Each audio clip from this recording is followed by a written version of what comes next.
Shalom jemaat Tuhan. Shalom. Gimana kabarnya? Baik semuanya? Siapa yang merasakan kebaikan Tuhan selama seminggu ini boleh lambaikan tangan. Boleh sampaikan ke kiri kanannya, Tuhan Yesus baik. Haleluya. Tuhan Yesus baik, amin. Mari sama-sama saya undang untuk bangkit berdiri.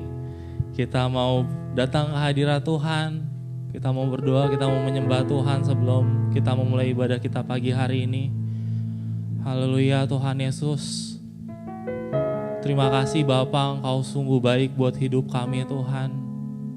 Kau terus sertai hidup kami Tuhan Yesus, tuntun langkah hidup kami Tuhan. Kami mengucap syukur Tuhan buat segala kebaikan-Mu. Segala yang Kau izinkan terjadi dalam hidup kami juga mengucapkan terima kasih Tuhan Yesus. Kau selalu menyertai hidup kami Tuhan. Kau gak pernah tinggalkan hidup kami Tuhan Yesus. Terima kasih Bapa. Terima kasih buat pagi hari ini Tuhan Yesus, untuk kesempatan yang baru Tuhan Yesus Kau jadikan Tuhan. Kami mau sama-sama datang ke hadirat Engkau Tuhan. Kami rindu untuk menyembah Engkau Tuhan. Kami mau memuji-Mu ya Bapa, sebab Kau yang layak Tuhan Yesus. Siapkan hidup kami Tuhan Yesus. Kami percaya Tuhan, pulang dari tempat ini Tuhan, kami gak sama lagi ya Tuhan Yesus. Yang lemah dikuatkan Tuhan, yang susah dihiburkan Tuhan Yesus. Kau yang kuatkan hidup kami Tuhan Yesus. Kau yang beri kelegaan buat kami Tuhan. Ada mukjizat terjadi di tempat ini ya Bapa. Terima kasih Tuhan Yesus buat pagi hari ini Tuhan. Kami rindu untuk menyembah Engkau Tuhan. Kami rindu untuk merasakan kasih-Mu ya Bapa. Kami mau datang ke hadirat Engkau dengan sepenuh kerinduan kami ya Tuhan. Terima kasih Tuhan, terima kasih ya Bapa, Engkau baik Tuhan. Mari sama-sama kita mau sembah Tuhan. Terima kasih Tuhan Yesus. Engkau baik Tuhan.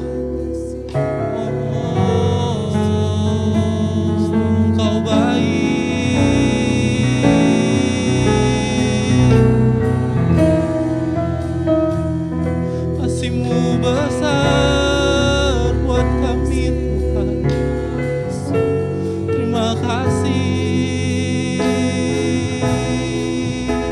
Engkau baik Tuhan. Oh keselamatan kami Tuhan. Engkau baik, Engkau baik. Bagi nama-Mu ya Tuhan. Haleluya Tuhan. Engkau besar Tuhan. Haleluya Tuhan, Engkau besar ya Tuhan. Kau mau rasakan hadirat-Mu ya Tuhan. Kami percaya Engkau hadir di tengah-tengah kami Tuhan. Oh, terima kasih. Terima kasih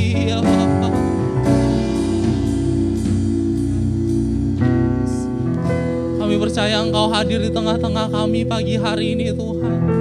Kami rindu untuk menyembah Engkau ya Tuhan.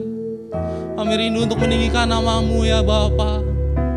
Terima kasih Tuhan Yesus, terima kasih. Mengucap syukur hanya di dalam dan demi nama Tuhan Yesus Kristus. Haleluya, amin. Jemaat Tuhan, saya persilakan untuk duduk kembali, tetap dalam hadirat Tuhan. Terima kasih Tuhan, terima kasih Bapa. Kami mau merasakan hadirat-Mu ya Tuhan Yesus. Haleluya Tuhan.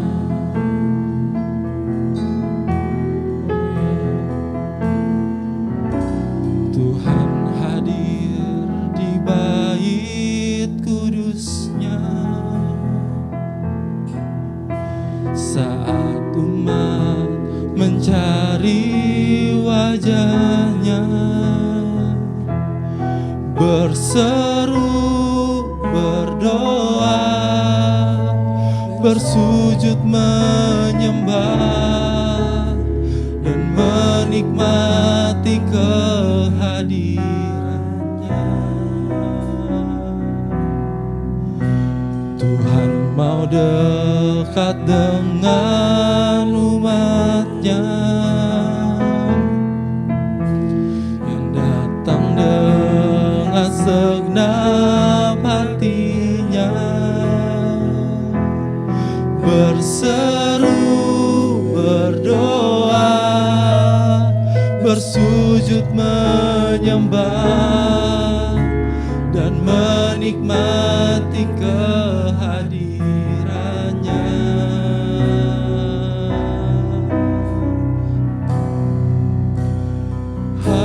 Hadirat-Mu memenuhiku, hadirat kudus-Mu penuhi bait-Mu, dan ku tersungkur menyembah-Mu, yang ku nampak hanya kemuliaan-Mu. Haleluya Tuhan, Kau hadir di tengah-tengah kami Tuhan. Tuhan hadir di bait kudus-Nya saat umat mencari wajah-Nya, berseru, berdoa, bersujud menyembah dan menikmati kehadiran-Nya. Tuhan mau dekat dengan umat-Nya yang datang dengan segenap hatinya, berseru, berdoa, bersujud menyembah dan menikmati kehadiran-Nya. Hadirat-Mu memenuhiku, hadirat kudus-Mu penuhi bait-Mu, dan ku tersungkur menyembah-Mu, yang ku nampak hanya kemuliaan hadirat-Mu Tuhan. Hadirat-Mu memenuhiku, hadirat kudus-Mu penuhi bait-Mu, dan ku tersungkur menyembah-Mu, yang ku nampak hanya kemuliaan hadirat-Mu Tuhan. Hadirat-Mu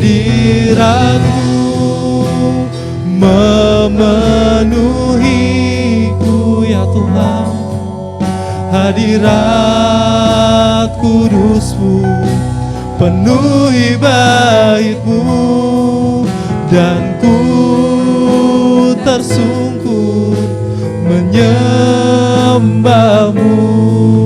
Yang ku nampak hanya kemuliaan-Mu, hadirat-Mu Tuhan, hadirat-Mu memenuhi Tuhan Yesus, hadirat kudus-Mu penuhi bait-Mu, dan ku tersungkur menyembah-Mu. Yang ku nampak hanya kemuliaan hadirat-Mu Tuhan, hadirat-Mu. Jemaat Tuhan, saya undang untuk bangkit berdiri kembali. Hadirat-Mu, hadirat kudus-Mu penuhi bait-Mu, dan ku tersungkur menyembah-Mu. Yang ku nampak hanya kemuliaan-Mu, hadirat-Mu Tuhan, hadirat-Mu memenuhiku, hadirat kudus-Mu penuhi bait-Mu, dan ku tersungkur menyembah-Mu. Yang ku nampak hanya kemuliaan-Mu. Mari sama-sama kita sembah Tuhan.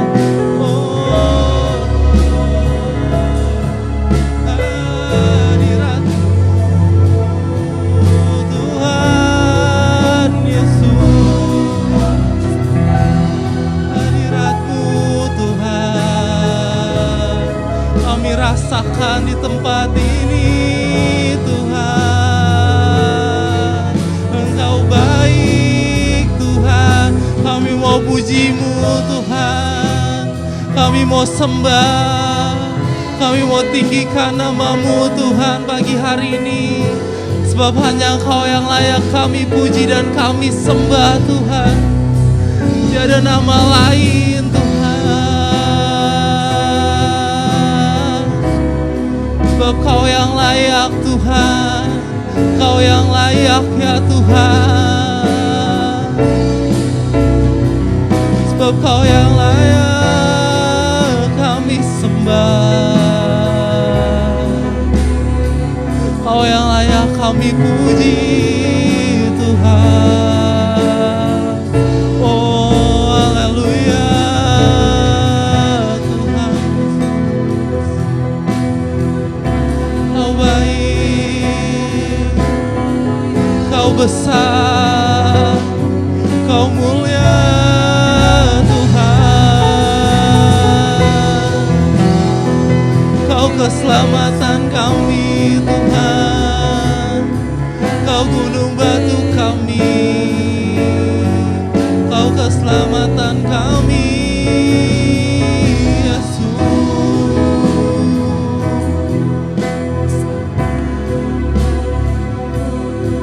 Kau yang layak kami puji dan kami sembah Tuhan.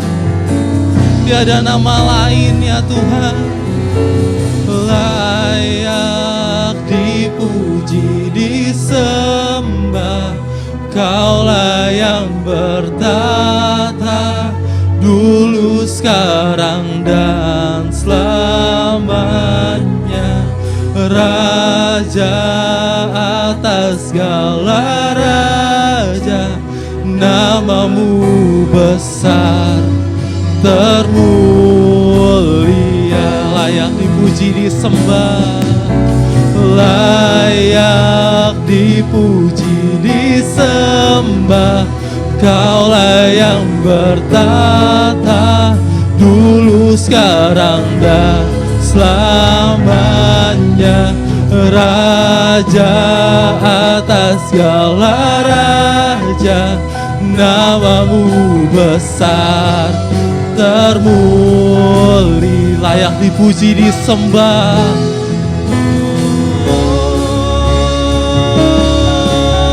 Layak dipuji disembah, Kaulah yang bertata dulu, sekarang, dan selamanya. Raja atas segala raja, namamu besar, termulia, layak dipuji disembah. Layak dipuji disembah, Kaulah yang bertata dulu, sekarang, dan selamanya. Raja atas segala raja, namamu besar, termulia. Namamu besar, termulia. Namamu besar, termulia. Beri sorak-sorai buat Tuhan, beri kemuliaan buat Tuhan lebih lagi. Haleluya Tuhan. Kau kekuatan kami Tuhan, Kau keselamatan kami Tuhan. Kami mau lebih lagi menyembah Engkau pagi hari ini Tuhan Yesus. Haleluya Tuhan.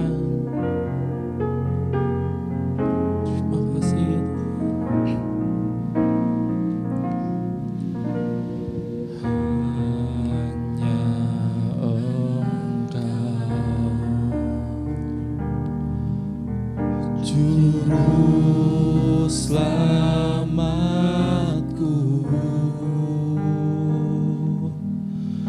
Tuhan Kau setia bagiku.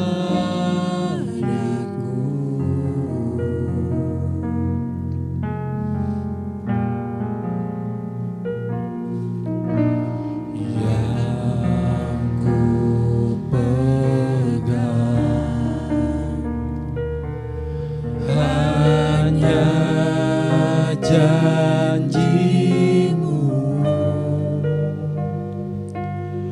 ku percayakan hidupku.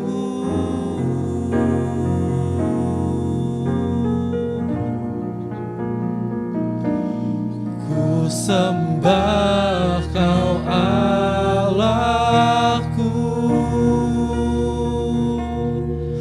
Bapa dan sahabatku.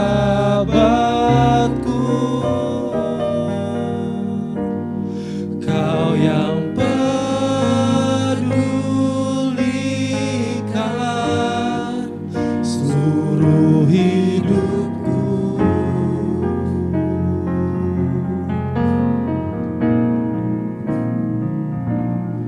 Walau lewati lembah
janji-Mu,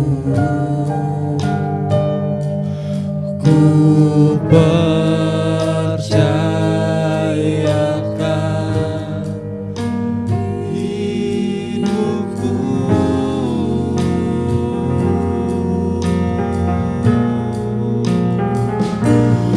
Ku sembah Kau Allahku, Bapa dan sahabatku, Kau yang pedulikan seluruh hidupku.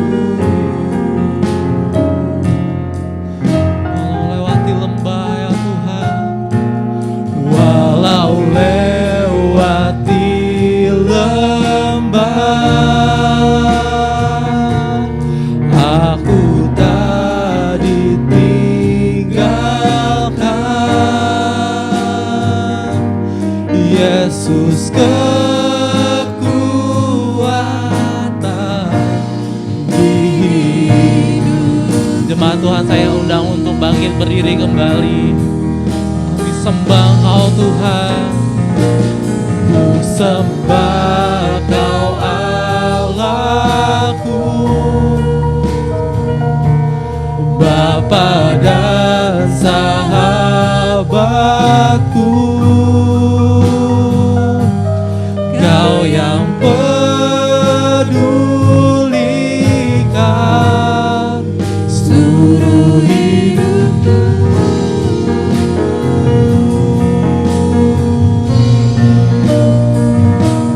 Walau lewati lembah, aku tak ditinggalkan. Yesus kekuatan di hidupku.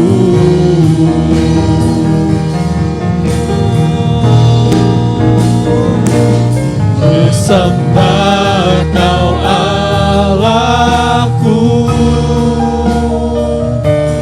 Bapa dan sahabatku, Kau yang pedulikan seluruh hidupku.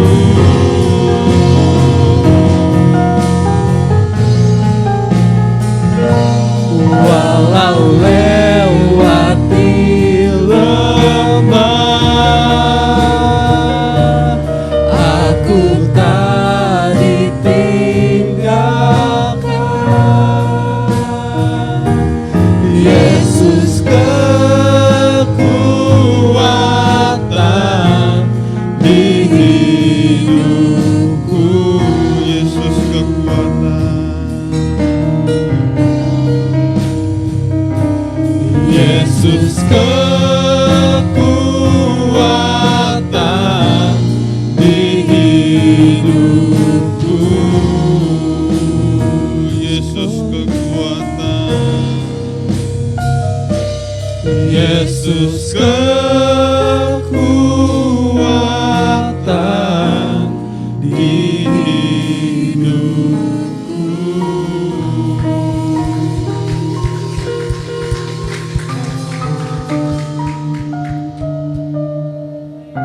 Bersyukur Bapa, kami punya Tuhan yang dahsyat, yang besar, yang ajaib.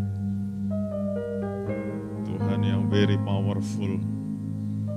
Tetapi di saat yang bersamaan, Engkau Tuhan yang sungguh dekat dengan kami Tuhan. Bahkan Engkau yang menjadi kekuatan buat kami. Dalam hidup ini banyak hal yang kami suka terjadi, tetapi juga kami akui Tuhan, ada hal-hal yang tidak kami sukai terjadi. Tetapi kami bersyukur Tuhan, dalam segala hal Engkau punya rencana indah dalam hidup kami. Bahkan Engkau memberikan kekuatan kepada kami. Terima Terima kasih Bapa, terima kasih Bapa. Biar ibadah hari ini boleh menyatakan kekuatan Tuhan dalam hidup kami Tuhan. Kami boleh menjadi orang-orang yang semakin kuat, semakin sungguh-sungguh sama Tuhan. Karena kami tahu Engkaulah satu-satunya harapan dalam hidup kami. Terima kasih Bapa, terima kasih Bapa. Terima kasih untuk pujian penyembahan yang boleh kami naikkan. Kami sungguh percaya Tuhan, waktu kami sungguh-sungguh menaikkan pujian penyembahan, perkara-perkara ajaib dan besar Engkau sediakan buat kami. Terima kasih Bapa, terima kasih Bapa. Kau berkati Edwin dan seluruh tim yang sudah memimpin, Kau berkati hidup mereka. Kau berkati seluruh jemaat-Mu yang sudah hadir. Kami sungguh bersuka cita pada hari ini. Terima kasih Bapa, kami akan dengar isi hati Tuhan. Kau juga yang berkati setiap kami, urapi setiap kami Tuhan. Engkau yang menjamah kami, tidak ada yang dilalui. Setiap anak-anak-Mu diberkati Tuhan. Terima kasih Bapa untuk hamba-Mu Engkau mampukan layakan, sehingga apapun yang disampaikan dari Tuhan saja. Terima kasih Bapa, berkata-katalah kami siap untuk mendengar. Dan di dalam nama Tuhan Yesus Tuhan dan Juru Selamat kami hidup, kita yang siap mendengar isi hati Tuhan, sama-sama katakan amin, amin, amin. Beri tepuk tangan buat Tuhan Yesus. Silakan duduk saudara. Mic saya boleh dikencengin sedikit. Yes, shalom saudara. Senang banget bisa lihat saudara-saudara pada hari ini. Oke, kita masuk dalam firman Tuhan. Hari ini saya mau sharing sebuah tema, sebuah topik yang menurut saya sangat penting untuk kita hidup dalam bermasyarakat, dalam berkeluarga, dalam hubungan suami istri. Ini penting banget. Saudara yang mau catat, I will be highly appreciated. Conflict management. Conflict management. Kita lihat dulu definisinya, manajemen dulu. Manajemen atau bahasa Indonesianya adalah tata kelola. The act of managing something for better result or condition. Tindakan mengelola sesuatu untuk hasil atau kondisi yang lebih baik. Jadi kita belajar untuk mengelola sesuatu untuk hasil yang lebih baik. Menarik karena waktu Tuhan menciptakan Taman Eden, perfect ya, Taman Eden perfect. Sudah setuju gak? Tuhan menaruh Adam dan Hawa di Taman Eden, dan Tuhan berkata kepada Adam dan Hawa, kamu harus mengelola. Bahasa Inggris sehari-harinya, to make it better. Padahal Tuhan sudah menciptakan perfect. Setuju gak saudara? Tuhan menciptakan perfect, sempurna, tapi Tuhan pesan sama Adam dan Hawa, make it better. Keren banget. Jadi sebaik apapun, seindah apapun, sesempurna apapun, Tuhan mau kita make it better. Mengelola, memanage. Sama dengan pernikahan, sebaik apapun jodohnya, wow udah bagus banget lah, perfect lah. Ceweknya udah bening, kinclong, lemah lembut, baik budi, tidak sombong. Yang cowok jagoan, hemat, pandai menabung, dan sebagainya. Perfect dah. Tapi Tuhan tetap berkata, walaupun cowok dan cewek sudah keren banget, Tuhan tetap berkata, make it better. Harus make it better. Nah itu bicara tentang manajemen. Make it better. Tata kelola untuk menjadikan kondisi yang lebih baik. Kata yang kedua adalah konflik. Konflik. Konflik, ketidakcocokan antara dua orang atau lebih karena perbedaan. Beda apa? Beda prinsip, beda pendapat, beda kepentingan, dan berbagai macam lainnya. Bahasa Inggrisnya saya suka banget, incompatibility. Incompatibility between two or more persons. Nah, bicara tentang incompatibility, saya suka diterjemahin menjadi ketidakcocokan.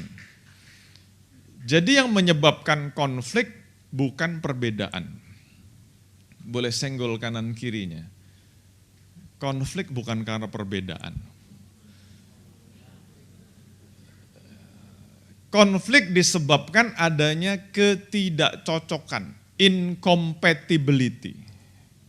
Enggak compatible. Nah, buat teman-teman yang hobi komputer, saya dulu, mungkin banyak dari saudara nggak tahu, saya dulu hobi ngerakit komputer. Jadi saya sedikit banyak ngerti, walaupun sekarang udah enggak ngurusin itu lagi, tapi dulu saya beli motherboard, beli prosesor, beli VGA card, dan sebagainya saya rakit sendiri. Mungkin saudara pengen tahu kenapa gitu, iseng aja. Karena saya suka belajar sesuatu yang baru, jadi saya beli casingnya, macam-macam. Nah, saya rakit-rakit sendiri. Dan waktu melakukan itu, beberapa kali saya menemukan terjadi nggak compatible. Saudara nangkep ya? Orang-orang yang suka dengan media, dengan teknologi, pasti familiar dengan kata-kata itu. Contohnya misalnya prosesornya nggak compatible dengan motherboardnya. VGA card-nya nggak compatible dengan motherboard, kayak gitu. Itu kan benda mati, itu benda mati. Sesuatu yang beda bisa nggak compatible, bisa nggak cocok. Tetapi Tuhan mengizinkan adanya konflik. Tujuannya supaya kita melakukan penyesuaian dalam hidup ini. Nah, orang yang tidak bisa melakukan adjustment, tidak bisa melakukan penyesuaian, konfliknya makin besar, makin besar, makin besar. Dan saya mau katakan, tidak ada manusia yang benar-benar sama, nggak mungkin. Nah, buat saudara yang sudah ikut BPN sama saya berani ngomong vulgar tentang pengalaman saya dan Pastor Lina. Kita dari dua keluarga yang berbeda, dari dua keluarga yang punya nilai-nilai yang berbeda, makin hari makin tajam. Tapi saya bersyukur kita berdua punya komitmen, kita mau melakukan adjustment dan adjustment dan adjustment. Supaya kita menjadi orang yang lebih baik. Nah, jadi saya mau katakan, bicara tentang perbedaan, it's fine. Karena tidak ada manusia yang sama persis. Buat di sini saudara yang udah menikah, saudara ngerti maksud saya. Buat saudara yang belum menikah, nanti kalau sudah menikah, surprise gitu ya. Beda ternyata. Bedanya bukan cuman beda sama personality kita, bedanya bukan cuman sama prinsip hidup kita, tapi bedanya termasuk dengan harapan kita. Gua harap punya istri yang lemah lembut, ternyata istri gua lebih lemah lembut lagi maksudnya. Gitu ya. Jadi ada harapan, terus ada fakta, itu beda juga. Nah, itu bisa terjadi konflik. Makanya kita mau belajar. Nah, buat saudara yang belum menikah, belum ada rencana menikah, konflik manajemen bisa diaplikasikan juga dengan teman, dengan rekan kerja, dengan atasan, dengan staf, karyawan, dan sebagainya. Karena ini bicara soal sesuatu yang general. Nah, kita lihat dulu common response menghadapi konflik. Respon yang umum waktu orang menghadapi konflik, setidaknya ada 4. Yang pertama adalah against, hostile. Orang yang ada perbedaan, responnya ada 4. Nomor 1, orang yang menghadapi perbedaan, respon pertama adalah hostile, against. Bahasa sehari-harinya ngegas. Jadi kalau udah ada yang beda dikit langsung dia ngegas. Gitu ya, nadanya langsung naik. Ngeweng. Kenapa? Karena dia tidak setuju dengan perbedaan. Apalagi kalau lagi sharing tentang prinsip, sharing tentang ide, tentang usul, tiba-tiba ada yang menjegal kita, langsung ngegas tuh. Ada orang kayak gitu. Respon yang kedua, away atau avoid. Orang yang menghindar. Jadi kalau ada konflik dia langsung menghindar. Dan saya temui di Indonesia banyak, nomor 2. Banyak. Saya nggak ada maksud nyindir siapapun, tapi karena saya bergaulnya sama sesama hamba Tuhan, sesama pendeta, sesama pelayan Tuhan, saya temui banyak orang yang dulunya pelayanan, terus sudah lama ternyata tidak mau pelayanan lagi. Tetap ke gereja, tetap berjemaat, tapi ditanya, kok udah gak pelayanan lagi? Nggak usah deh, karena semakin kita terlibat, kita jadi terlibat dengan banyak konflik. Kalau saya mau generalize, semakin kita terlibat dalam sebuah organisasi, akan semakin banyak konflik. Beda dengan hanya sebagai pengunjung. Sebagai pengunjung ya kita nggak terlibat apa-apa, cuman datang, duduk, dengar, diam, pulang, selesai. Tapi waktu kita terlibat dalam pelayanan, terlibat dalam organisasi, ada gesekan-gesekan. Nah, betapa banyak orang yang away, avoid, nggak mau ada konflik. Yang ketiga adalah tipe yang follow, yes man atau yes ma'am. Jadi orang ngomong apa, ya udahlah gue ikutin aja daripada gue ribut. Lu ngomong apa gue ikutin. Lu ngomong apa gue ikutin. Lu ada ide apa gue ikutin. Daripada gue ribut. Yang keempat adalah tipe orang yang win-win solution. Ada ide apa, kita lakukan brainstorming. Semakin banyak ide, semakin tajam. Nah, as a leader saya suka yang keempat. Kenapa? Semakin banyak ide, ayo ide gitu ya. Kita akan semakin bisa membuat keputusan lebih baik. Tapi kalau nggak ada yang punya ide, ya saya melakukan apa yang saya anggap baik. Tapi ternyata waktu dengar David kasih ide, Daniel kasih ide, Ricky kasih ide, Edwin kasih ide, Felix kasih ide, jadi kaya. Oh iya ya, benar juga ya.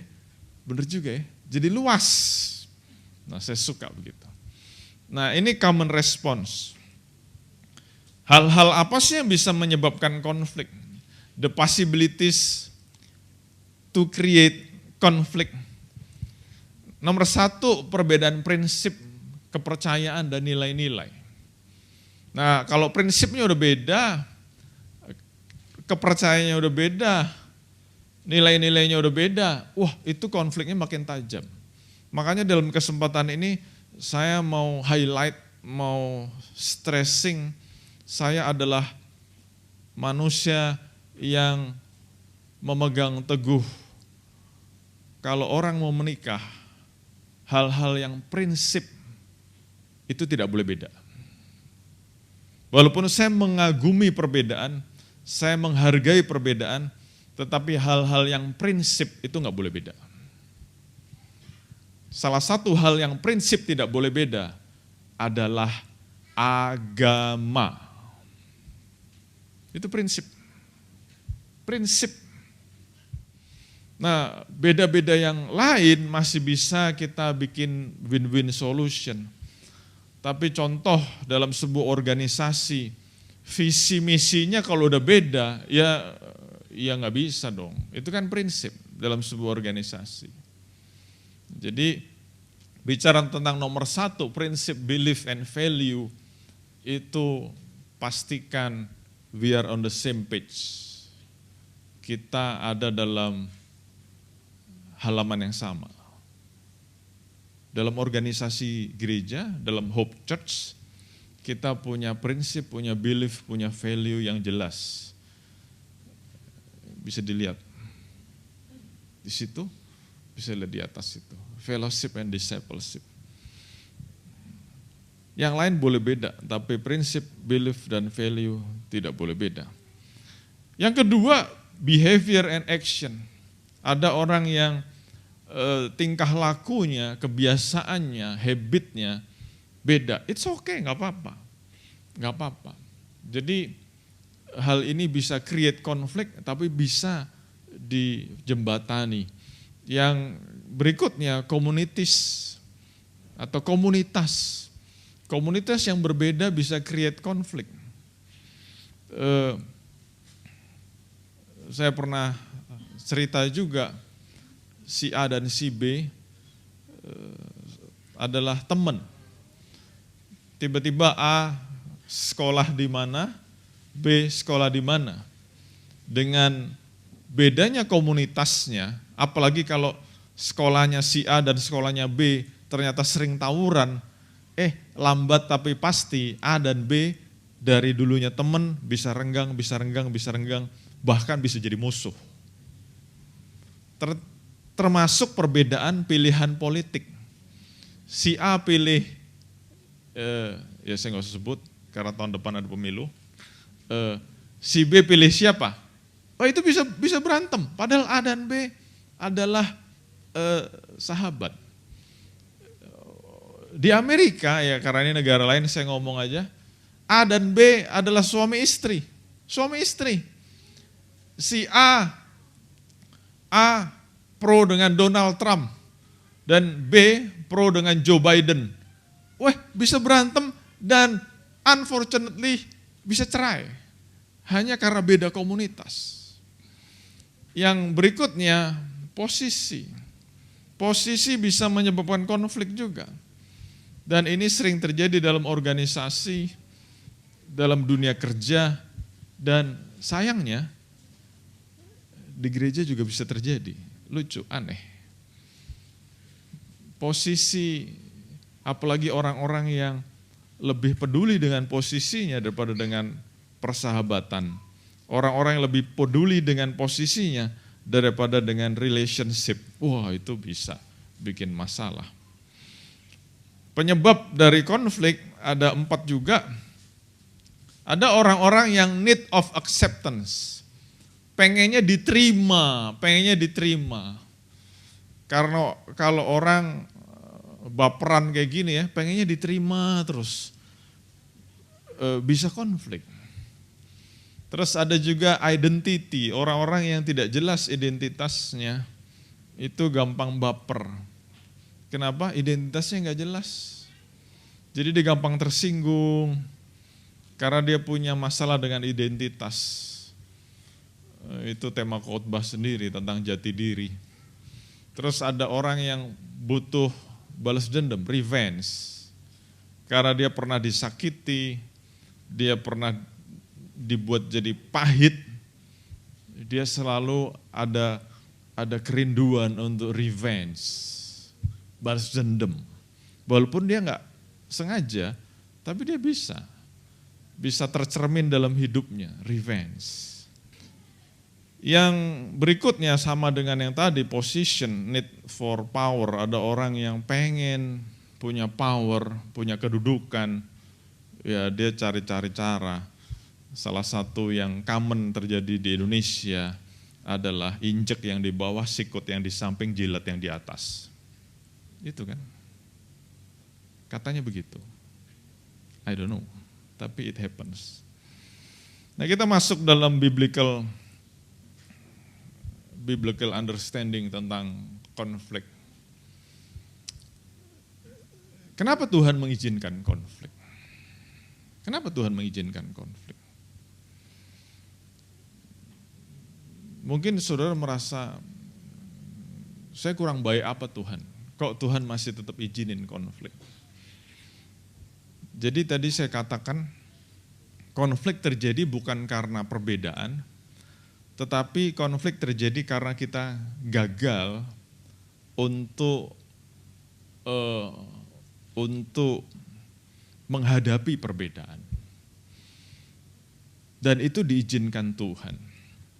Amsal 27 ayat 17 mengatakan, kenapa Tuhan mengizinkan terjadi konflik? Karena di sini katakan besi menajamkan besi, orang menajamkan sesamanya.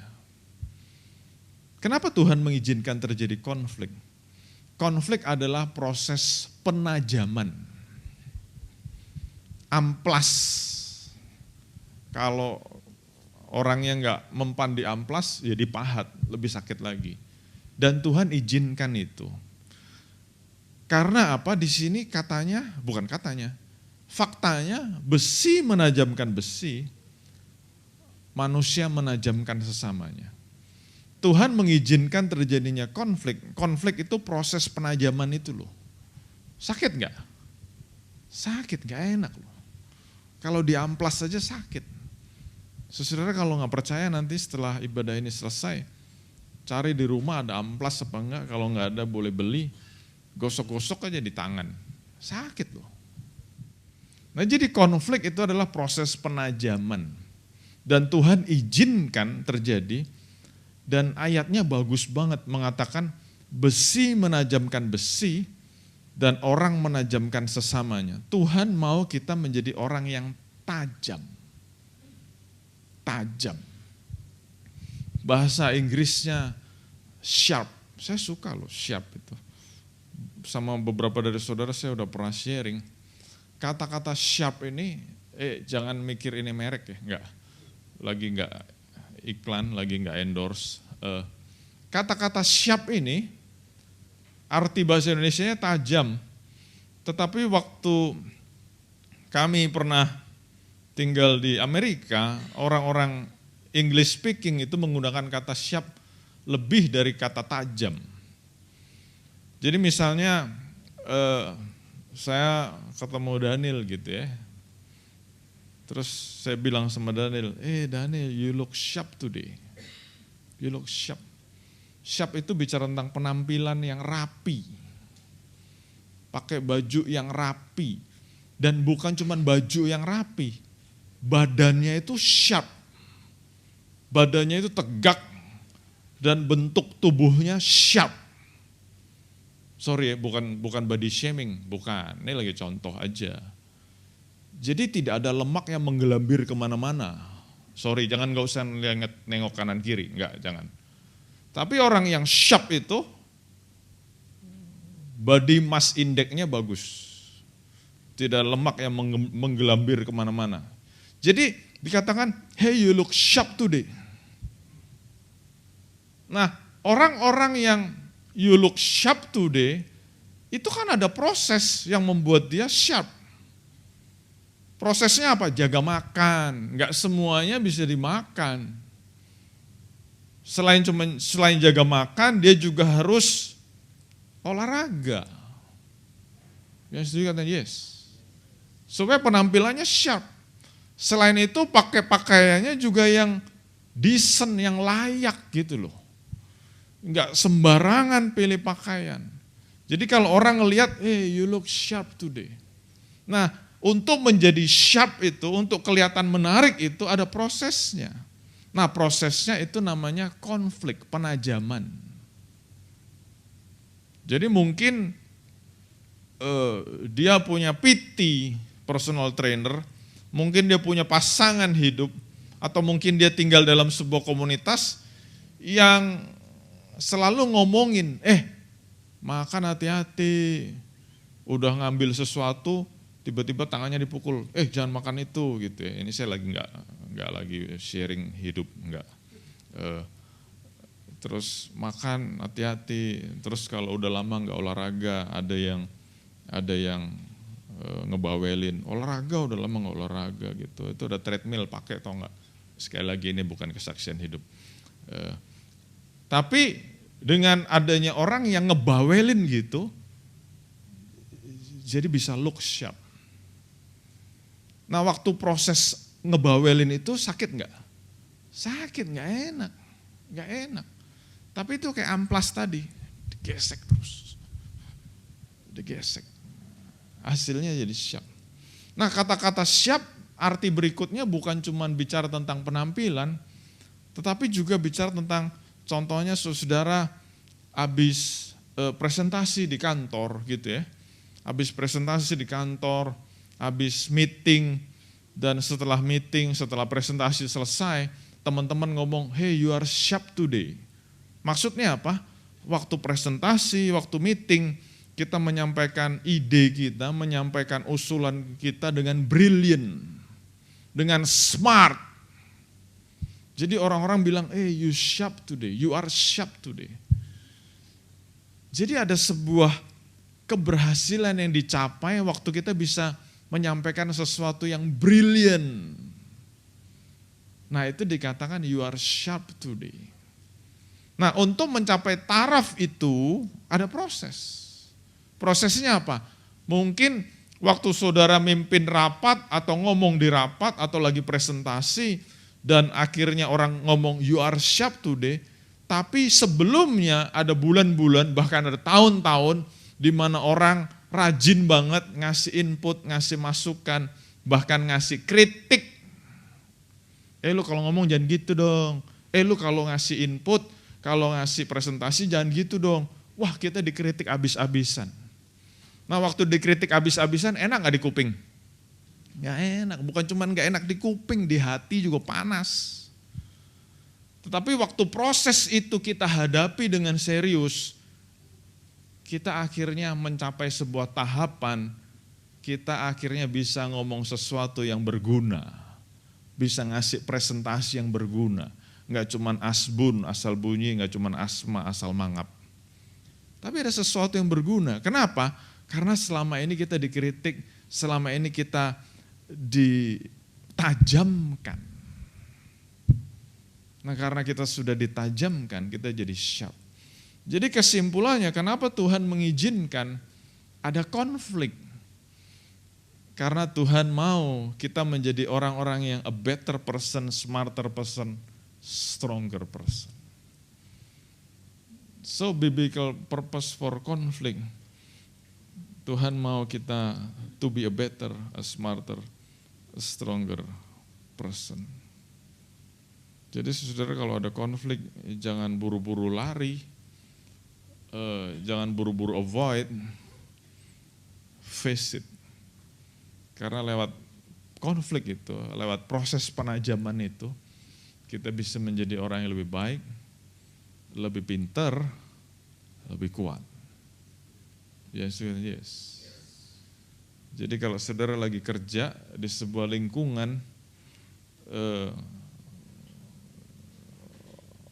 orang-orangnya quote unquote membuat kita jadi semakin tajam, itu adalah tempat yang baik. Tempat yang baik. Tapi sebaliknya, kalau kita ada dalam sebuah komunitas yang kayaknya kita sudah tidak bisa ditajamkan lagi, saya mau kasih rekomendasi, mendingan kita cari komunitas lain supaya kita bisa grow more, bertumbuh lagi. Setuju nggak saudara? Jangan bangga dengan menjadi jagoan dalam kolam yang kecil. Karena waktu kita pindah ke kolam yang lain, ternyata kita bukan jagoan lagi. Kita harus belajar lagi. Nah itu dia keren tuh. Belajar lagi.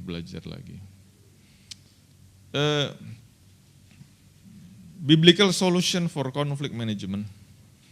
Bagaimana kita mau belajar firman Tuhan supaya kita bisa menghadapi atau mengatasi konflik. Menarik, pengakibat konflik tadi di awal saya sempat menyampaikan adalah adanya ketidakcocokan karena perbedaan-perbedaan. Saya ulang sekali lagi ya, konflik adalah adanya ketidakcocokan karena perbedaan. Nah, jangan anti dengan perbedaan. Jangan anti. Karena dalam 1 Korintus 12, boleh ditampilin Janitra, saudara catat aja, saya nggak akan baca untuk menghemat waktu. Menarik, waktu saya pelajari firman Tuhan, ternyata 1 Korintus 12 itu bicara tentang perbedaan-perbedaan. Jadi Tuhan yang menciptakan perbedaan. Oh itu jelas banget. Ada rupa-rupa karunia, ada rupa-rupa panggilan. Oh itu semua jelas. Tuhan yang menciptakan perbedaan. Perbedaan jenis kelamin Tuhan yang nyiptain. Jangan, jadi nggak usah berubah-berubah. Kenapa? Karena Tuhan nyiptain. Perbedaan suku itu juga Tuhan yang nyiptain. Kita kan nggak pernah minta sama Tuhan mau jadi suku apa, enggak. Perbedaan bangsa kita juga nggak pernah minta, Tuhan yang nyiptain. Bahkan kalau 1 Korintus 12 bicara tentang perbedaan karunia, perbedaan panggilan, itu Tuhan yang menciptakan. Nah, jadi bicara perbedaan, kita harus ngerti bahwa Tuhan yang menciptakan perbedaan. Tuhan tidak menuntut adanya uniformity. Tuhan tidak menuntut adanya keseragaman. Yang Tuhan mau adalah unity. Tuhan tidak mau kita berantem, bertikai, nggak mau. Tuhan maunya kita unity. Tapi yang Tuhan tidak pernah minta adalah uniformity, keseragaman. Karena apa? Karena memang perbedaan itu dari Tuhan. Nah, jadi saya mau simpulkan bahwa perbedaan Tuhan ciptakan untuk memperkaya kita. Bagus, banyak perbedaan itu bagus. Seneng bahkan. Nah, menarik bicara tentang bagaimana mengatasi perbedaan.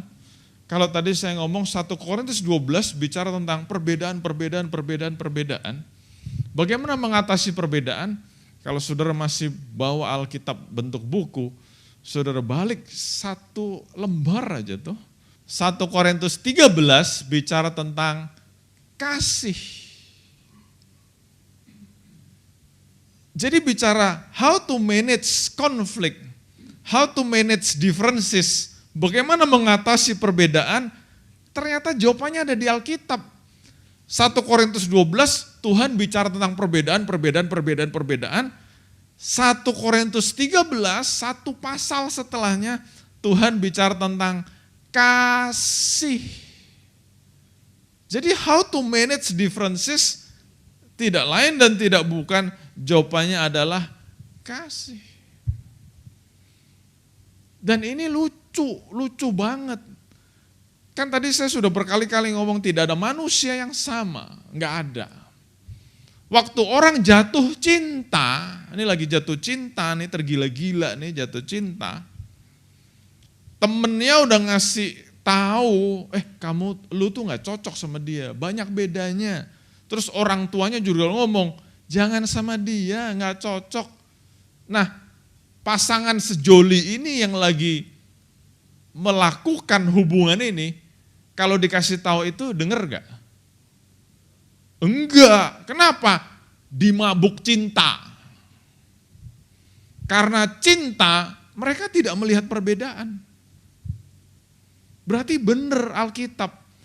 Tuhan menciptakan perbedaan, pasal berikutnya, how to manage differences, cinta, kasih. Nah, dulu lagi pacaran dikasih nasihat, jangan, gak cocok, jangan, banyak perbedaannya, tetap ditabrak. Tapi sudah menikah, datang ke Pastor Nathan dan Pastor Lina. Pastor, kita gak cocok. Nah, kenapa lu dulu cocok, sekarang gak cocok? Jawabannya, cintanya memudar. Gitu kan? As simple as that. Dari dulu sebetulnya sudah ada perbedaan. Dari dulu sebetulnya sudah ada benih konflik. Makanya saya mau menyarankan buat saudara yang sudah menikah, nih, yang belum menikah jangan dengerin. Yang sudah menikah, nikmati pasanganmu. Karena sudah menikah, udah gak ada istilahnya point of no return. Udah gak bisa balik. Udah nikmatin aja. Tapi buat yang belum menikah, saya mau kasih tahu, buka mata lebar-lebar, buka telinga lebar-lebar. Kalau melihat ada perbedaan yang prinsip, bicara tentang prinsip, bicara tentang value, itu saudara pikirin bener-bener loh. Jangan sampai nanti setelah menikah, kalau lagi pacaran kan sandal jepit rasa coklat. Ini enggak? Sandal jepit rasa coklat. Tapi kalau udah menikah, coklat rasa sandal jepit. Saya pernah sharing ini, terus ada satu teman, orang Rusia, dia bilang, wah sayang ya, gue gak dengerin lu ngomong waktu gue mau menikah. Ya jelas lah, waktu dia menikah saya belum lahir. Dia udah tua. Dan dia selama berpuluh-puluh tahun hidup sendiri. Kenapa? Pernikahannya gagal. Dia bilang pernikahannya seperti sandal jepit yang dilapisi oleh coklat. Kalau coklatnya udah habis, tinggal sandal jepitnya doang. Ya kayak gitu. 1 Petrus 4 ayat 8.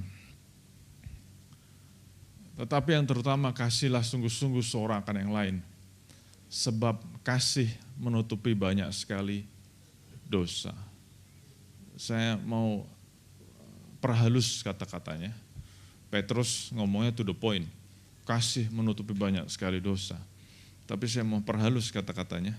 Kasih menutupi banyak sekali kelemahan. Kasih menutupi banyak sekali kelemahan. Saya mau katakan ya, nobody is perfect. Tidak ada manusia yang sempurna. Setiap kita punya kelemahan. Benar gak? Setiap kita punya kelemahan. Nah, dalam hubungan suami istri, saya punya banyak kelemahan, Pastor Lina punya banyak kelemahan. Tetapi waktu kita sungguh-sungguh mengasihi, kasih menutupi banyak sekali kelemahan. Kelemahan itu tertutup. Nah, jadi kalau ngomong bukan cuma dalam dunia pernikahan, dalam hidup melayani nih loh, tim pelayanan Hope Church. Ada perbedaan enggak? Ada lah, jelas lah. Beda lah. Tetapi bicara kasih bukan cuma pasangan suami istri. Kalau kita sungguh mengasihi tim pelayanan kita, kasih menutupi banyak kelemahan. Ingat, nobody's perfect. Saya pun tidak sempurna. Jauh dari sempurna. Tapi saya percaya saudara bertahan sampai dengan hari ini karena saudara mengasihi saya. Betul gak? Kalau saudara cari-cari kesalahan saya, oh gampang carinya dapatnya gampang. Tetapi karena mengasihi, jadi menutupi banyak kelemahan. Itu yang pertama, bicara kasih. Yang kedua, bagaimana mengatasi konflik? Forgiveness. Saling mengampuni. Dan saya udah pernah khotbahin ini kan, hubungan suami istri dibutuhkan 2 pengampun yang baik. 2 pengampun yang baik. Sama, kalau saya mau tarik itu lebih lebar, bukan bicara cuman hubungan suami istri. Dalam rekan pelayanan, rekan kerja, membutuhkan 2 forgiver. Orang yang mau mengampuni. Kenapa kita perlu belajar mengampuni? Ingat, nobody's perfect, tidak ada yang sempurna. Kita harus belajar mengampuni orang lain. Kenapa? Karena kita juga gak sempurna. Kita juga banyak kelemahan. Kita ini banyak kelemahan. Terus kalau kita bersikeras tidak mau mengampuni orang lain, kita juga full with imperfection. Kita gak sempurna loh. Kita ngomong aja salah-salah, belum lagi yang lain. Makanya untuk menjaga hubungan tetap baik, dibutuhkan orang-orang yang rela mengampuni. Beberapa waktu yang lalu saya juga udah pernah sampaikan hal ini. Forgiveness, kata dasarnya adalah forgive. Forgive itu terdiri dari dua kata, for dan give. For dan give. Nah, kalau saudara keliling-keliling di sekitar kita, kita bisa lihat ada ruko, ada rumah yang mau dijual, tulisannya apa? For sale. Ada motor, ada mobil mau dijual, tulisannya apa? For sale. Kalau ada motor, mobil, rumah, ruko mau dijual, ditulis for sale, kita tahu artinya apa? Untuk dijual. Nah, forgive sama, terdiri dari dua kata, untuk diberikan, forgive. Nah, jadi sesuatu yang perlu dilepaskan, sesuatu yang mestinya dilepaskan, tapi kita tahan-tahan, itu hasilnya nggak baik. Saya ulang sekali lagi ya, sesuatu yang perlu dilepaskan, tapi kita tahan-tahan, hasilnya nggak baik. Mau contoh nggak saudara? Saudara sehari aja nggak pipis, sakit perut. Jadi sesuatu yang perlu dilepaskan, kalau nggak dilepasin bikin sakit. Makanya kenapa banyak penyakit timbul? Ya secara medis banyak alasan, tetapi secara psikologi saya menemukan salah satu penyebab penyakit adalah dendam. Setuju nggak saudara? Setuju nggak teman-teman perawat? Sesuatu yang tidak dilepaskan namanya dendam. Kalau nggak dilepasin, bikin penyakit. Makanya lepaskan pengampunan. Orang yang nggak minta ampun, pastor, nggak peduli orang yang minta ampun atau nggak minta ampun, lepasin pengampunan. Ngapain sih ditahan-tahan? Yang terakhir, tips terakhir untuk hari ini menghadapi konflik adalah respect and honor. Kita harus belajar untuk menghormati dan menghargai orang lain. Harus saya akui ya, dalam hidup ini, saya sering dikhianati oleh orang. Saya sering ditusuk dari belakang sama orang. Saya sering disakiti sama orang. Tetapi dengan belajar firman Tuhan, saya belajar Tuhan mengasihi saya. Yang setuju kata Yes. Dan saya juga perlu belajar mengasihi diri saya sendiri. I don't want to torture myself.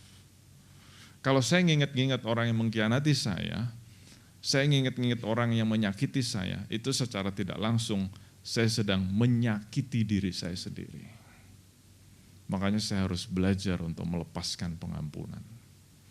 Nah, gimana kalau kita masih ketemu sama orang itu setiap hari karena dia rekan kerja, rekan pelayanan dan sebagainya.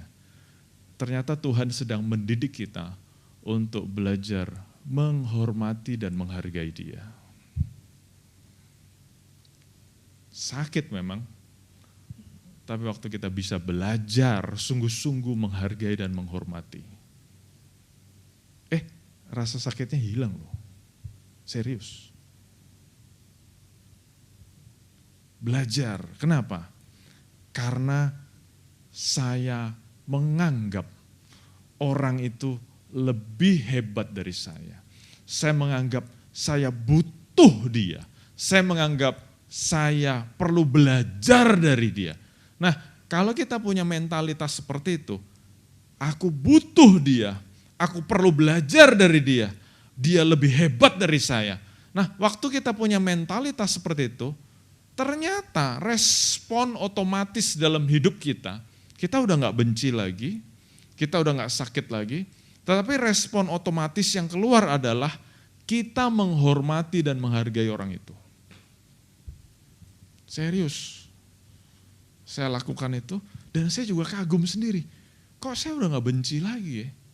Tetapi sebaliknya jadi timbul rasa menghormati, respect. Kenapa?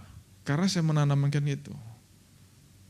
Kamu butuh dia untuk make you a better person, make you a stronger person, to make you a smarter person. Jadi Tuhan izinkan proses penajaman itu lewat orang itu. Jadi saya merasa aku butuh untuk ditajamkan. Aku butuh untuk jadi lebih baik. Aku butuh untuk jadi lebih pintar. Aku butuh supaya aku jadi lebih kuat, enggak sensi, enggak baperan, dikit-dikit tersinggung, dikit-dikit sedih, dikit-dikit menyalahkan diri sendiri, dikit-dikit mengasihani diri sendiri.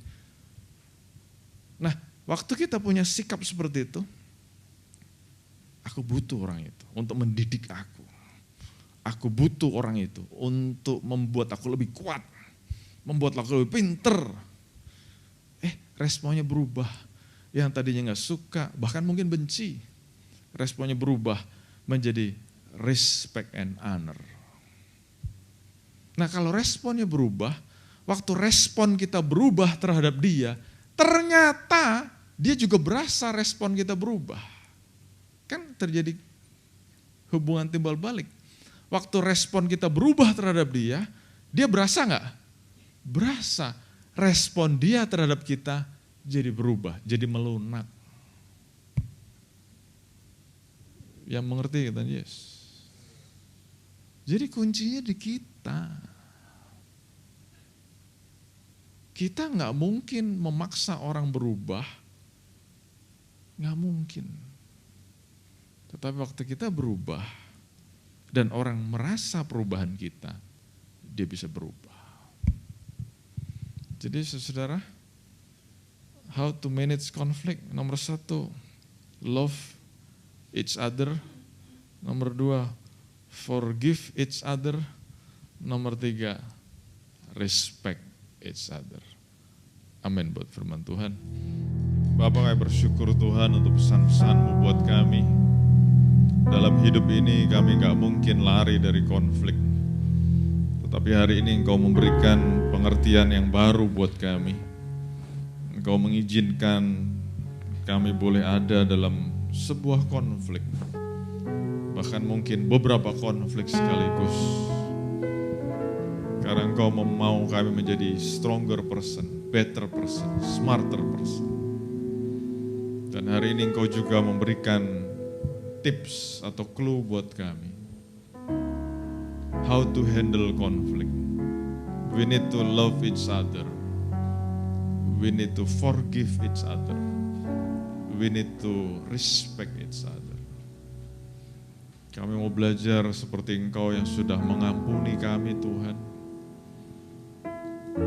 Kami juga mau belajar untuk mengampuni orang lain.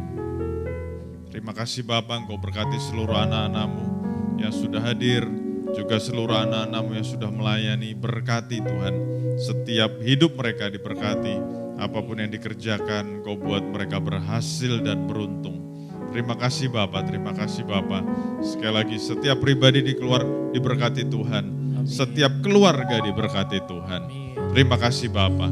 Dan kami bersyukur Tuhan, kami sebentar lagi memiliki kesempatan untuk memberikan persembahan. Kamu memberikan yang terbaik.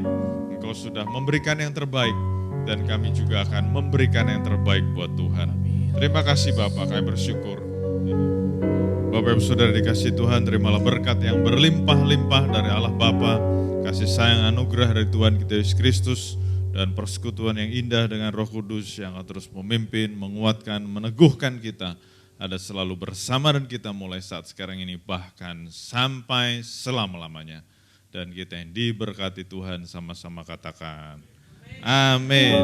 Happy Sunday, Tuhan Yesus berkati. Bersyukur Bapa, ku bersyukur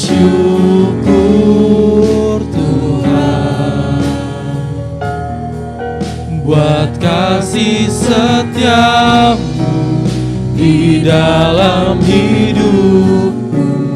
Ku